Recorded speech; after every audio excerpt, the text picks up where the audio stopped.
Morning students. जो chapter चल रहा था परिणात्मक विश्लेषण में त्रुटियां, errors in quantitative analysis. Errors जो होती है,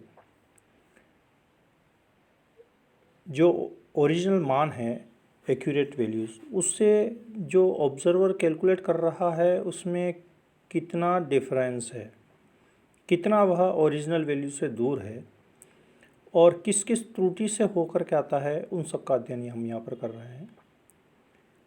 तो ओरिजिनल वैल्यू से जब वो दूर होता है तब उसको एनालाइज करने का जो यहाँ पर सबसे अच्छा तरीका है वह है कि वह एग्जैक्ट वैल्यू से कितना दूर है, कितना डेविएट कर रहा है, कितना विचलन लिए हुए है। तो विचलन की बातें जो मैथमेटिकली डेरिवेशंस में सब हमारे पास में आती है उसको यहाँ हम डिस्कस कर रहे हैं। ये सारे विचलन्स आपको टेक्स्ट में भी दिए हुए हैं, जो ये सब आपको टेक्स्ट मैंने सेंड किए हैं उसके अंदर आपको मिलेंगे ये। तो उसी कड़ी में आज हम देखते हैं कि माध्य की परिशुद्धता की जो एवरेज वैल्यू निकलेगी, जो बहुत सारे ऑब्जर्वेशंस करेंगे, कुछ वैल्यूज़ प्लस में होगी, कुछ वैल्यूज़ माइनस में होगी एग्जैक्ट वैल्यू से, तो उनका एवरेज लिया जाता है। अब एवरेज कितना एग्जैक्ट है, एक्यूरेट है, प्रेसिजन है, अच्छा है, उसकी कैलकुलेशन के लिए आज हम यहाँ पर देखेंगे। एकल मान मतलब जो एक सिंगल वैल्यूज़ ले रहे हैं हम, उसको हम यहाँ पर देखेंगे। तो इसको देखने के लिए कुछ कैलकुलेशंस हमने पहले देखी, माध्य निकाला, मानक विचलन निकाला, मोस्ट प्रोबेबल वैल्यूज़ और उसका डेविएशन, उसका विचलन निकाला पिछले लेक्चर्स में। आज हम देखेंगे ये चीज़ कि औसत विचलन, एक माध्य का औसत विचलन, जो हम ये नीचे न्यूमेरिकल देखेंगे, उस न्यूमेरिकल के सहायता से ये अच्छी तरह से समझा जाएगा कि डेविएशन वैल्यूज़ उसकी डेफिनेशन से ही निकल रही है कि औसत पहले लेंगे और औसत से उसका विचलन देखेंगे और उसका वापस माध्य निकालेंगे। माध्य मतलब कि जितने अपने पास में ऑब्जर्वेशन है उसको यहाँ पर उससे डिवाइड किया जाएगा। तो ये निकालने के लिए यहाँ पर under root total value of observations कितनी है हमारे पास में, n, तो n से डिवाइड करेंगे। ये फॉर्मूला यहाँ पर हमको दे रखा है। मानक निकालेंगे, मानक विचलन स्टैंडर्ड डेविएशंस, तो स्टैंडर्ड डेविएशंस जो निकालेंगे उसको वापस अंडर रूट n से डिवाइड करेंगे। और मोस्ट प्रोबेबल जो वैल्यूज़ निकालेंगे तो मोस्ट प्रोबेबल वैल्यूज से जो डेविएशन आएगा उसको वापस अंडर रूट n से डिवाइड करेंगे, तो वह आएगा एक माध्य का प्रायिक विचलन, एक माध्य का प्रायिक विचलन, most probable deviations from the average value. अब इसमें माध्य की जो परिशुद्धता है, परिशुद्धता हमेशा निकल जाती है 100 में से, तो 100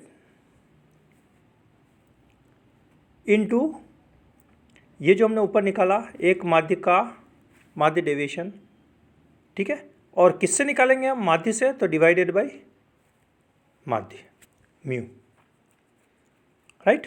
इसको समझने के लिए ये न्यूमेरिकल देखिए नीचे कि ये वैल्यूज़ हमको दे रखी है,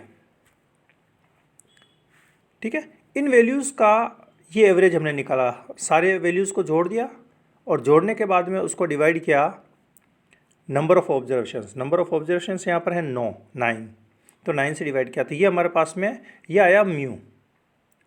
ये जो वैल्यू है, ये वैल्यू एवरेज को कहते हैं म्यू, ये वाला म्यू जो ये न्यूमेरिकल में आ रहा है ऊपर, ठीक है, ये म्यू है हमारे पास में, ये म्यू, ठीक है। तो ये म्यू की कैलकुलेशन हो गई।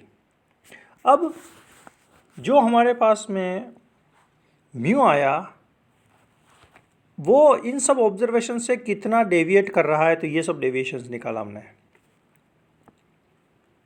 राइट। तो ये कहलाता है हमारे पास में ये डेविएशन डेल्टा, ठीक है, डेल्टा।